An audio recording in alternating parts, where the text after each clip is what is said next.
2 साल पहले शुरू हुई एक मुहिम, मीडिया में एक नया आंदोलन, शपथ झूठ को बेनकाब करने की, संकल्प सच को आप तक पहुंचाने का। और इस क्रांति को मिला आपका साथ। हर दिन हमसे जुड़े लोग, 10,70 करोड़ से ज्यादा दर्शक हमें देख चुके हैं। अब है आपकी बारी। उत्तर प्रदेश में नए आंदोलन की तैयारी। आपका कैपिटल टीवी अब और स्पेशल और fresh. Capital TV Uttar Pradesh.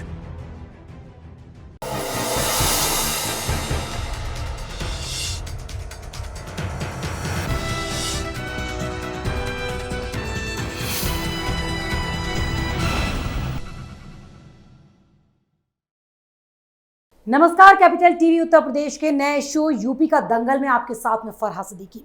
अपने शो यूपी का दंगल में हम हर रोज आपको बताते हैं उत्तर प्रदेश की सियासत में क्या कुछ चल रहा है, कौन किस पर आरोप लगा रहा है और कौन किसके पाले में जा रहा है।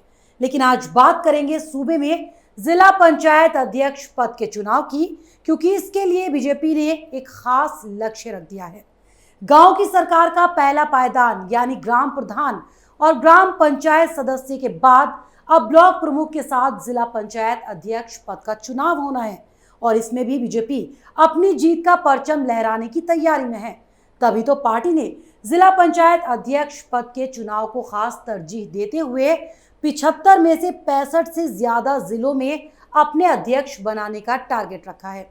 और इसी पर बात करने के लिए आज हमारे साथ स्टूडियो में मौजूद हैं कैपिटल टीवी के editor in chief doctor Manish Kumar. Doctor साहब, बहुत बहुत स्वागत है आपका। धन्यवाद।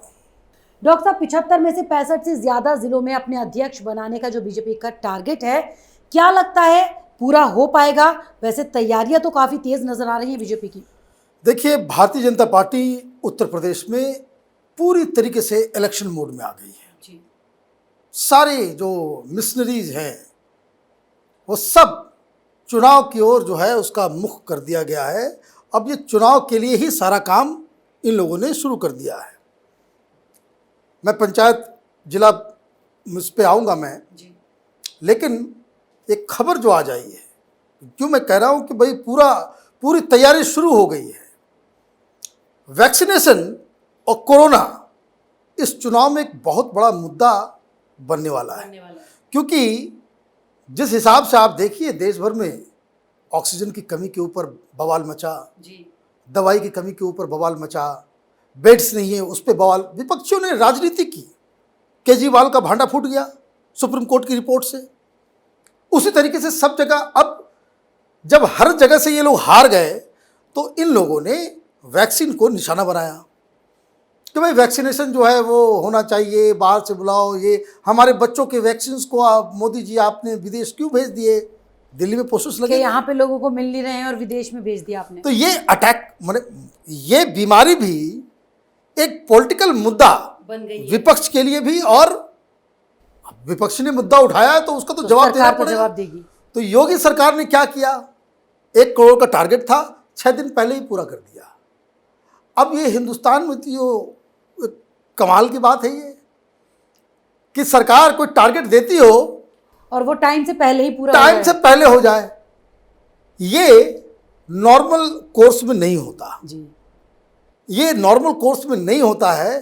तो इसका मतलब बिल्कुल ही साफ है कि आगे आने वाले दिनों में जो सबसे बड़ा जो प्लैंक जो योगी जी लेकर के उत्तर प्रदेश में चुनाव लड़ेंगे, वो इस दावे के साथ कि चुनाव से पहले हमने 18 साल की उम्र से पहले के जितने भी लोग हैं सबको वैक्सीनेट कर दिया, सबको हमने वैक्सीनेट कर दिया। ये टारगेट रखा गया है कि ताकि कोई आदमी इस कोरोना के ऊपर मुद्दा ना बना पाए।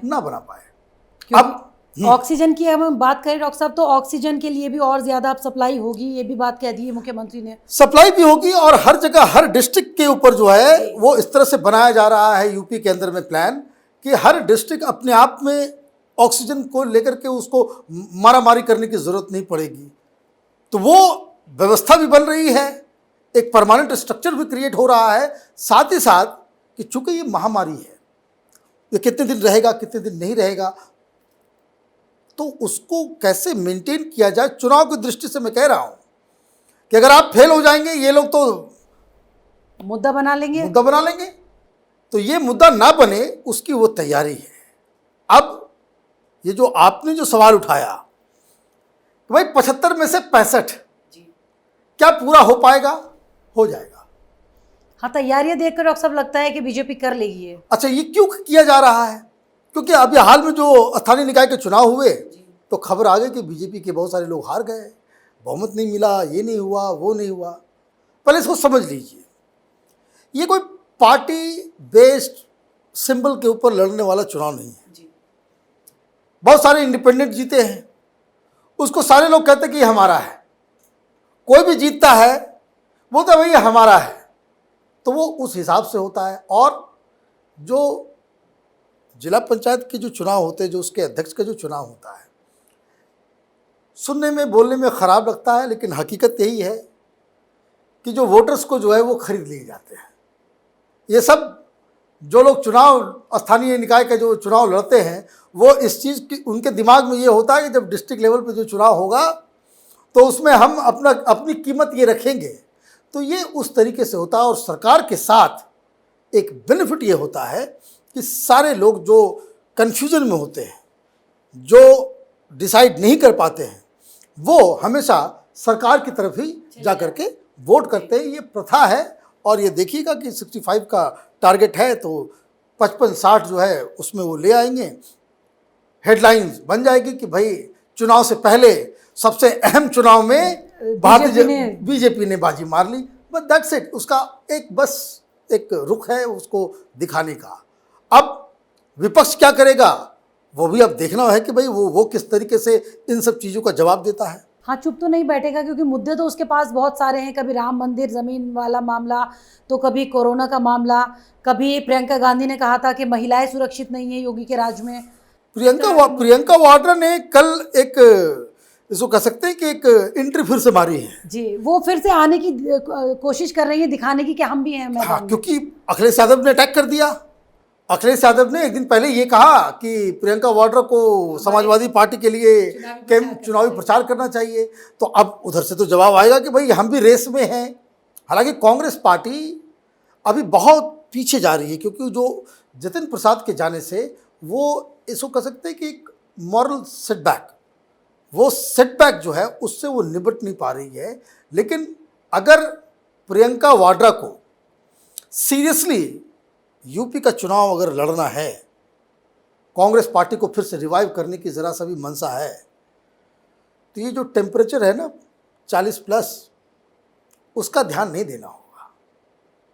दिक्कत भी है ना कि आप बहुत सारे लीडर्स आप देखें, ये हिंदुस्तान की राजनीति का एक चरित्र है।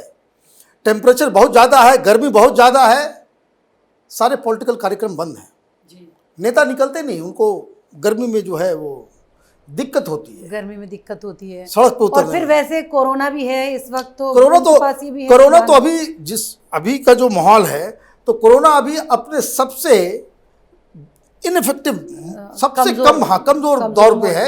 अभी तो सबसे ज़्यादा जो पॉलिटिकल पार्टीज को अगर चुनाव की तैयारी करनी, देखिए भारतीय जनता पार्टी के लीडर सब फील्ड में है, सब लगे हुए हैं, सब फील्ड में चले गए, वहाँ पे वो काम कर रहे हैं। लेकिन प्रियंका वाड्रा चूंकि वो एक चैलेंजर है, उनको भारतीय जनता पार्टी से डबल मेहनत करने की आवश्यकता होगी।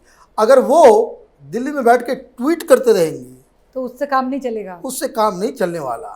क्योंकि ये चुनाव जो है, इसमें जो भी लोग भारतीय जनता पार्टी के खिलाफ लड़ना चाहते हैं, उनको बहुत सारे गठबंधन से लेकर के, नेताओं को जोड़ने से लेकर के, अपने नाराज कार्यकर्ताओं को मनाने से लेकर के बहुत सारे पापड़ अभी बेलने बाकी हैं। एक तरफ बीजेपी है, जैसा मैंने कहा कि वो पूरी तरीके से चुनावी मोड में आ गई है, अभी बाकी सब लोग तैयारी में जुटे हुए हैं। डॉक्टर साहब, बीजेपी तो पूरी तरह से चुनावी मोड में है, लेकिन अब समाजवादी पार्टी पे उसका असर नजर आ रहा है। अखिलेश ने भी चाचा को और जो लोग गए थे उन सबको मनाने की तैयारियां कर ली है शुरू। देखिए, ये अक्लमंदी है जी। राजनीति में कोई दुश्मन नहीं होता, कोई दोस्त नहीं होता परमानेंट जी। और इसलिए अगर आपको बीजेपी जैसे पावरफुल पार्टी, वो भी सरकार में है, उससे लड़ना होगा, तो आपको तो हर जगह जहां से भी कोई आपके पास आदमी आना चाहता हो, उसके लिए आपको दरवाज़ा खोल के रखना होगा। समाजवादी पार्टी का एक बड़ा चंक उनके चाचा के साथ चला गया था। चाचा उनके ऑर्गेनाइजेशन के नब्ज को जानते हैं, जितना अखिलेश यादव को भी नहीं पता होगा, उससे ज़्यादा चाचा जी को उस संगठन के बारे में मालूम है। मुलायम सिंह जी वो राजनीति करते थे, वो चेहरा थे, लेकिन सांगठनिक काम जितना था वो चाचा जी के हाथ में था। तो चाचा जी को वापस मनाने की जो प्रक्रिया है वो होनी चाहिए। अगर समाजवादी पार्टी को एक सीरियस चैलेंज देना है, वापस अगर सरकार बनाने की मंशा है, तो उनको चाचा के साथ भतीजा और बाकी सारे लोगों को भी ही काम करना तो वो सारे लोगों को जो एक साथ मिल करके वो एक गठबंधन क्रिएट करना होगा। न सिर्फ समाजवादी पार्टी से निकाले गए लोगों को, जिसे इन्होंने खुद निकाला, उनसे ये बात कर रहे हैं, चाचा से बात हो रही है, और भी और जो छोटे छोटे जो पॉलिटिकल पार्टीज हैं, जैसे एक बहुत इंपॉर्टेंट पार्टी है पीस पार्टी, तो वो उनके साथ भी बातचीत हो रही है। तो ये सारे लोगों के साथ जो है उनको एक बाकायदा कोऑर्डिनेट करके एक जुटता दिखानी होगी। लोगों में, खास करके मुसलमानों में, ये कॉन्फिडेंस देना होगा कि बीजेपी को अगर कोई हरा सकता है तो वो समाजवादी पार्टी है, तब तो इनके चांसेस हैं। अदरवाइज कमल खिलता नजर आ रहा है। कमल खिलता है, वो बिल्कुल, उसमें कोई डाउट ही नहीं बचेगा। डॉक्टर साहब चलिए, बहुत बहुत शुक्रिया हमारे साथ कार्यक्रम में जुड़ने। धन्यवाद। तो ग्रामीण राजनीति में अहम माने जाने वाले जिला पंचायत अध्यक्ष और ब्लॉक प्रमुख चुनाव को लेकर बीजेपी आला कमान बेहद गंभीर है। तो वहीं मुख्यमंत्री योगी आदित्यनाथ ने चुनावी तैयारियों में कोई कसर ना छोड़ने पर खासा जोर दिया। जिलेवार संभावित उम्मीदवारों के नामों पर चर्चा में तय किया गया कि जिन जगहों पर एक से ज्यादा मजबूत दावेदार हैं, वहां जल्द ही किसी एक के नाम को फाइनल कर उसके नाम की लिस्ट घोषित की जाए। माना यह भी जा रहा है कि जीत का समीकरण पुख्ता करने के लिए निर्दलीय सदस्यों के अलावा छोटे और स्थानीय दलों का भी सहयोग लिया जाएगा। अब देखना यह होगा कि विधानसभा चुनाव से पहले बीजेपी की इस चुनाव की तैयारी क्या रंग लाती है। तो अगर आपको हमारा ये प्रोग्राम पसंद आया तो इसे लाइक करें, शेयर करें, और उत्तर प्रदेश चुनाव से जुड़ी हर खबर को जानने के लिए कैपिटल टीवी के साथ साथ कैपिटल टीवी उत्तर प्रदेश को सब्सक्राइब करना ना भूलें। नमस्कार।